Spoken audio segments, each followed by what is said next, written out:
Hey friends, it's Len here at 1A Auto. Today we're working on a 2013 Subaru Outback. We're going to be checking the power steering fluid. It's going to be very simple. I want to be the guy that shows you how to do it. If you need any parts or instructional videos, you can always check us out at 1aauto.com. So here we go. This is our power steering reservoir, okay? We'll notice there's a whole bunch of lines and a whole bunch of words. We've got cold min, cold max, hot max, okay? The vehicle's been sitting for a while. I would consider it to be in the cold condition. So we want to check the cold max line. As you can tell, it's right up to its line, so that's perfect. If we ran it for a while and it was nice and hot, we want it to be up to that yellow line where it says hot max.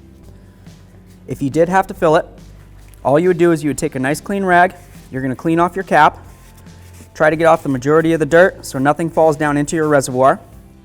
We're going to turn it to the left, okay, till it stops. Then we're just going to wiggle it around a little bit, see if we can lift it up. It is sealed, so the seal's doing its job, it's holding on. Just going to clean this off. We're going to check our little gasket in there, the seal. Make sure it's not cracked or swollen or falling out or missing. If it's missing, you definitely got a problem. We don't want it to be any of that because if water gets in here, we're going to have an issue. If you needed to add, you would just put it right through here. You could use a little funnel, or even if you have good aim, pour it in, okay? And for this particular application, it says you can use just regular ATF, transmission fluid.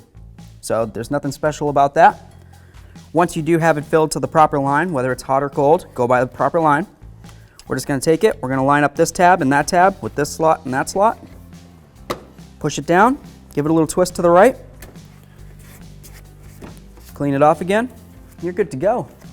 Thanks for watching. Visit 1aauto.com, your place for DIY auto repairs, for great parts, great service, and more content.